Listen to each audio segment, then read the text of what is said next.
देखूं तोरे तवाड़ी का टुकड़ा बा तोरे तवाड़ी का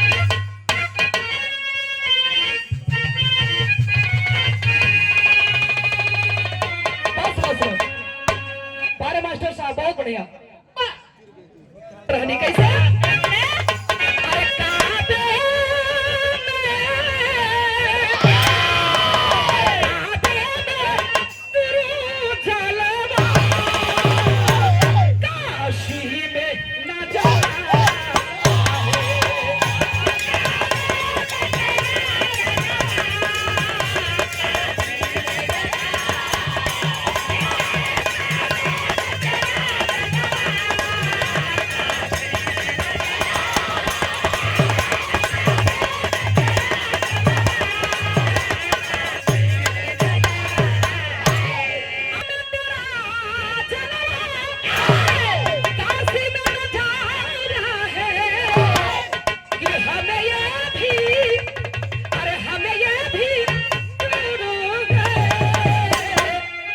हमें वो भी तो प्यारा है अरे कभी का कलम कितनी सुंदर बात कभी से लिखा था उनका हराम बा कैसे अरे मंजू से मधुकरी तो नहीं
हमारे बड़े भैया श्री पप्पू यादव जी मारकंडे महादेव कैथी बनारस के धरती से पुरस्कार दिले ही भैया के बहुत बहुत प्रणाम बा ए भैया बात के आप लोगों ने समझ ली ये कहानी प्रज्ञापुरी से लिखल गई वही प्रज्ञापुरी के रहे वाला असुर जो ने असुर के नाम बतावल के लिए भामासुर और मूलासुर अच्छा भामासुर पुत्र किसका था किसका धरती का पुत्र था बाबूजी बड़ा बलवान बड़ा बलशाली रहल जैसे आप लोगों ने बैठल बानी यही तरह भामासुर के दरबार सजल हो और आज सिंहासन पर भामासुर बैठा था ऐलान कर दिया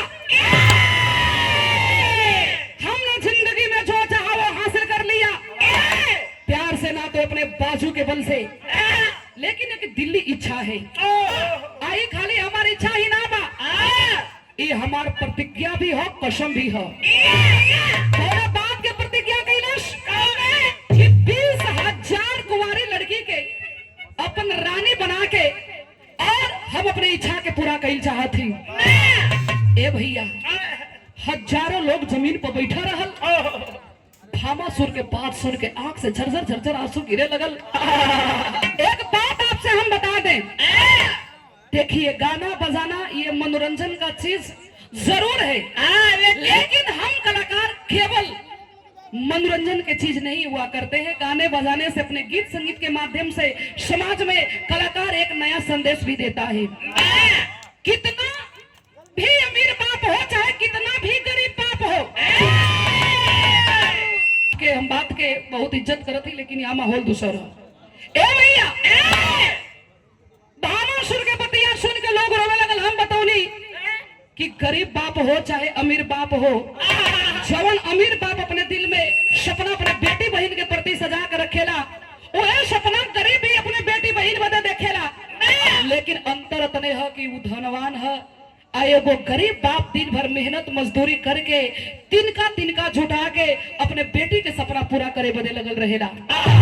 सबके आंख में आंसू है, लेकिन भइल का फिर हम एक लाइन गीत बा।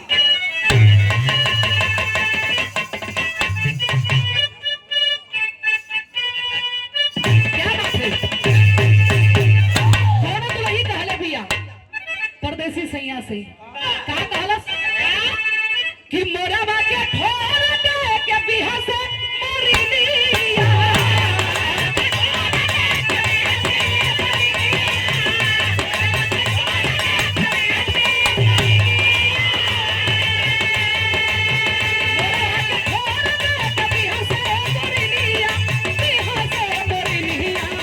निकल के हो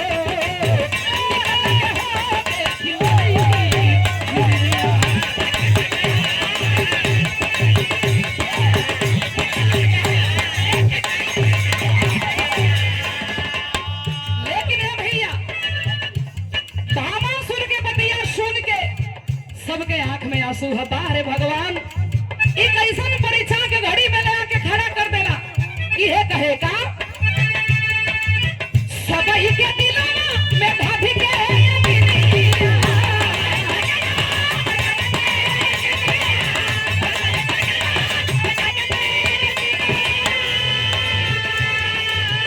सबही के दिलों में भाभी के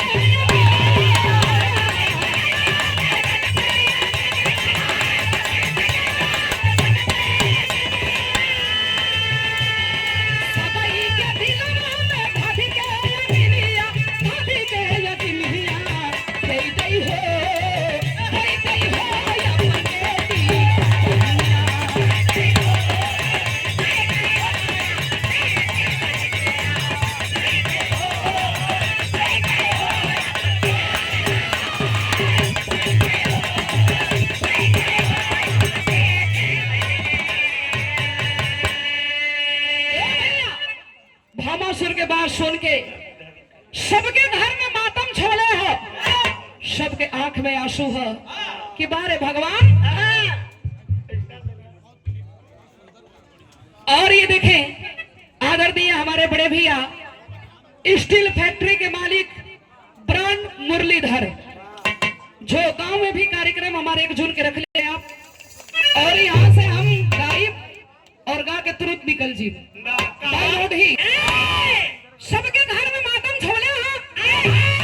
यह लोग सोचत है कि अरे बाप रे बाप, अगर भामासुर के हाथ में अपने बिटिया बहन के हाथ दे दी हल जी, तो दुनिया के लोग हमन के भाई बाप ना गद्दार कही, कसाई कही कि अपने बेटी बहन के हाथ ये पापी ये राक्षस के हाथ में दे देलन।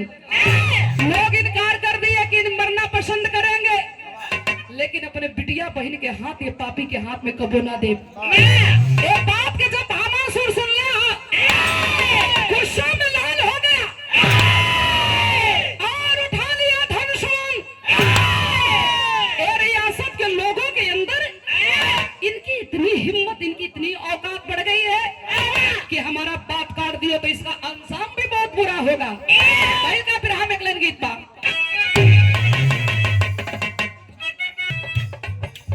मन करे सिलवट पे लोढ़ा से,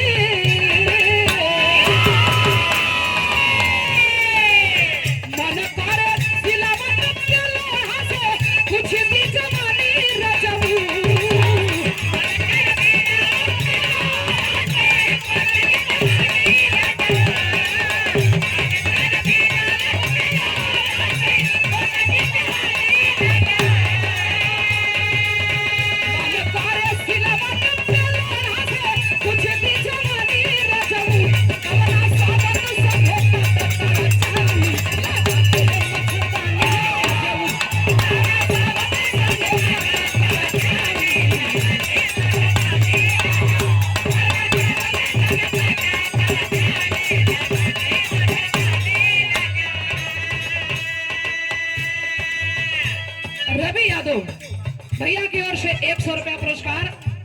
बहुत प्रणाम बा, लेकिन भामासुर कहले हो का मानिक के ना लोहावा हमारी बिना बेकार हो जाई।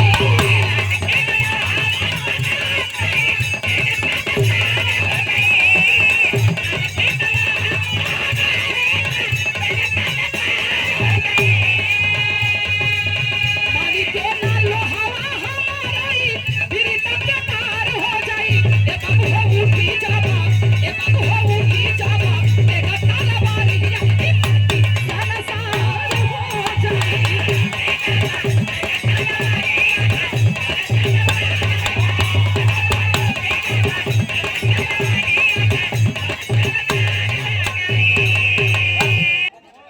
कि भामासुर अत्याचार लिया 16,100 कन्या कुंवारी के बंदी बना के और ले जाके अपने किला में रख रहे हो। इंद्र भगवान से नाम बर्दाश्त भइल, जाके मुरली वाले कन्हैया के अवतार भइल और 100 कन्या कुंवारी के बंदी बना के रख ले हो।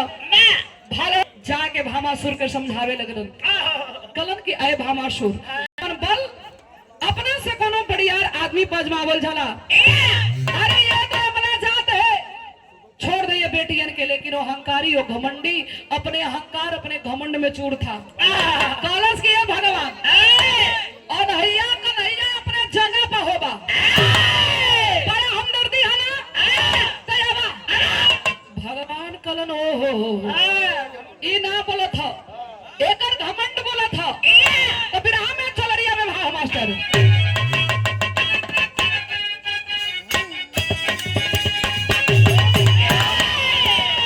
एक दिया के हमरे गुरु लगन गावा बारी उमर कमरला चकनिया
आजाद हो जा सकेलू।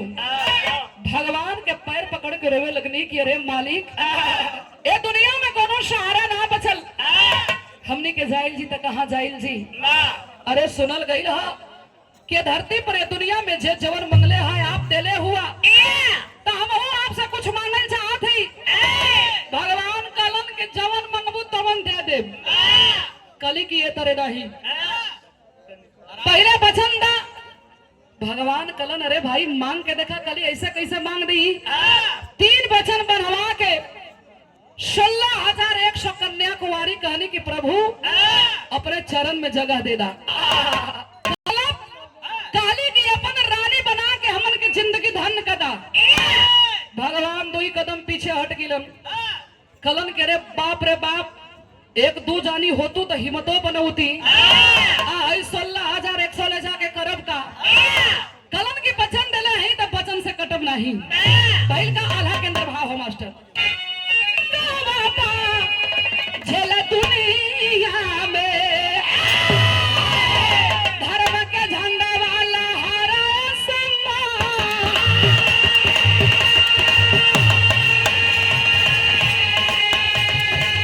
अधर्मी कुमारी के हार हर दम हो।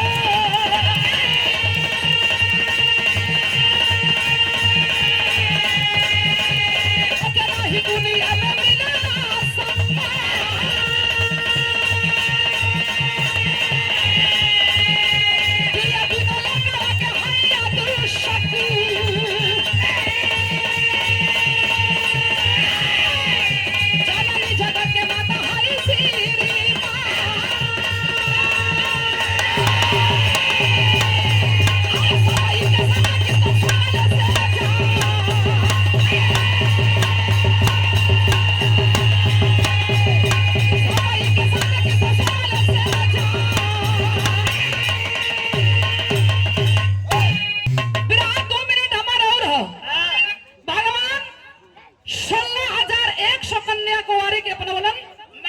और 16,100 कन्या कुंवारी के गर्भ रहल तो बेटवा कितना पैदा भइलन? कितना?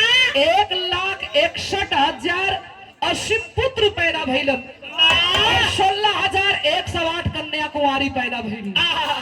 ये बात कोई काल्पनिक बात नहीं है। ये कहानी श्रीमद् भागवत महापुराण से ली गई है। तो भाव है कैसे खड़ी।